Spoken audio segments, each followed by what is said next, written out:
Secretária Isolda Sela, muito obrigada pela sua presença aqui conosco. Vamos, com certeza, debater muito sobre boas práticas de gestão na Secretaria de Educação do Estado. Secretária, qual foi a média alcançada assim, pelo Ceará nesse resultado da pesquisa do IDEB?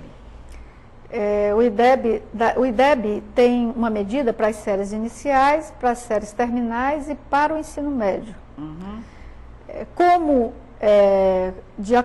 Assim como o cenário brasileiro, né, o Ceará tem aí um crescimento e um indicador mais alto nas séries iniciais, seguido pelas séries terminais e o ensino médio, né, que também é a situação do Brasil e de todos os estados, sem exceção, tem um indicador mais baixo. Sim, secretária, então, eu assisti o próprio governador, Cid Gomes, falando que ele não se sente ainda satisfeito com a média, né, que foi alcançada pelas escolas cearenses, que a média nacional e internacional é 6, não é?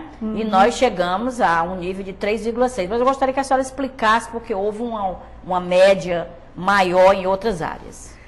Nós não nos sentimos satisfeitos absolutamente com essa medida. O que nós registramos, que é uma coisa que também o governador se anima com isso, que é o crescimento. Foi um movimento positivo que aconteceu em todas as etapas, inclusive no ensino médio.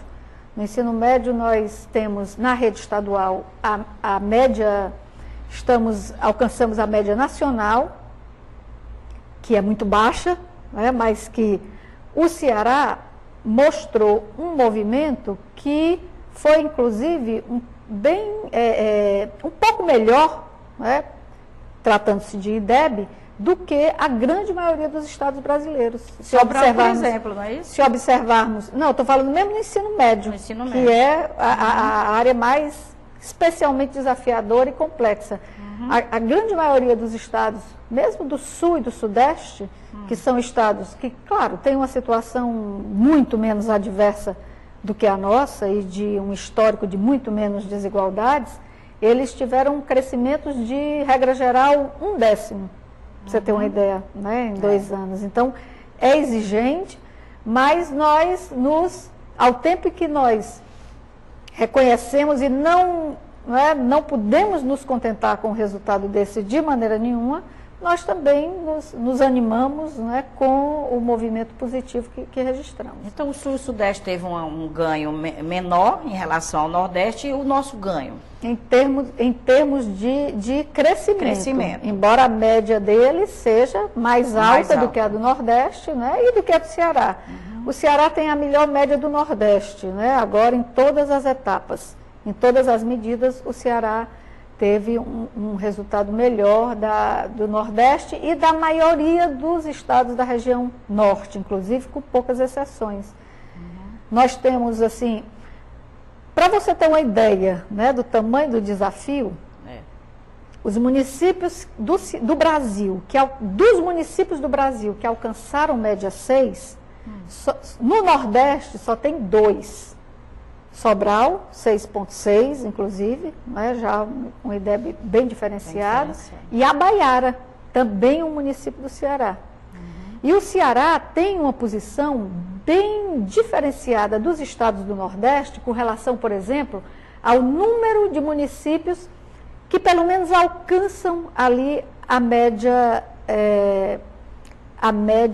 nacional, né, estabelecida ali como o mínimo para esse nosso momento. Então, nós temos, sabe, no Ceará, essa resposta que eu vejo que é um esforço de qualificação da gestão e que está relacionado também com o nosso programa, assim, que é um carro-chefe hoje no estado do Ceará, coordenado pela Secretaria da Educação e que conta com o apoio do Ministério da Educação, que é o programa Alfabetização na Idade Certa, que tem o objetivo de qualificar os processos de gestão. Então, isso tem uma repercussão positiva nas escolas. Para chegar a esse trabalho, com certeza foi necessário um grande esforço em todas as áreas, né? A senhora acaba de dizer que a área gerencial foi muito importante. A participação dos pais também é importante, foi importante nesse processo? muito importante. Inclusive o programa Alfabetização na Idade Certa, dentro da sua pauta, como você diz, né, um conjunto amplo de ações de diversas naturezas, um dos pontos fundamentais do programa é o envolvimento da família. A família precisa cumprir a sua parte. A família precisa se aproximar da escola. Não é para fazer o que é tarefa da escola, não. Claro que não, mas é fazer o que lhe cabe. Ponto número 1, garantir a frequência da criança, do aluno. Né? Isso é a família que precisa garantir. Todo dia na escola, na hora certa. Isso é fundamental. A frequência regular do aluno é um dos elementos que está diretamente relacionado à possibilidade de sucesso na aprendizagem. E isso, entre outras questões, né, que são fundamentais para que a família tome consciência. E muitas vezes, assim, a família às vezes não ajuda porque ela não é devidamente informada, sabe? Na hora em que ela começa a participar mais na hora em que os argumentos da escola. Exatamente. Na hora que os argumentos são apresentados para a família de forma clara, que a escola apresenta quais são suas metas. Olha, nós queremos que o seu filho termine o ano desse jeito aqui, com essas competências, sabendo isso. A família, ela é sensível a isso, sabe? E ela começa a perceber que a escola realmente se importa com a sua criança. Isso faz uma diferença muito importante. Ok. Professora Isolda, eu também hoje lendo um pouco sobre uma pesquisa, né, do censo escolar, de 2009 já, diz que 36,1% dos professores, né, das escolas públicas e privadas ainda não conseguiram chegar, né, ao ensino superior. Isso também tem prejudicado um pouco o desenvolvimento da escola. Como a SEDUC está trabalhando e qual é hoje o percentual de professores leigos e professores, né, capacitados, formados? Na rede estadual, especificamente, o percentual de professores que não têm nível superior é muito pequeno. Pode ser considerado residual. Praticamente composto de professores que não, no momento do enquadramento para a implantação do plano de carreira que aconteceu, os professores não tinham o nível de formação e não se interessaram, não quiseram mesmo, alguns até por opção, porque não fazia mais parte do seu projeto de vida fazer um curso de nível superior. Então, é muito pequena a parcela. Agora, nós temos uma situação na rede estadual de professores que desejam fazer uma segunda licenciatura, porque eles têm uma habilitação em nível superior, mas eles ensinam outra disciplina.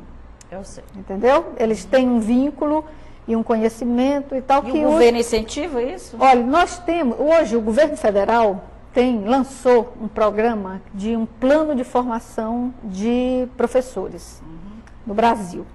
Exatamente, existe um instrumento, um sistema chamado a Plataforma Freire, Plataforma Paulo Freire, que consolida toda a demanda e que procura organizar a oferta através das instituições de ensino superior públicas e, inclusive, a UAB, que é a Universidade Aberta do Brasil, que é essa rede... Pode ser ensino à distância. Pode, semipresencial, que é a modelagem aí oferecida pela Universidade Aberta do Brasil.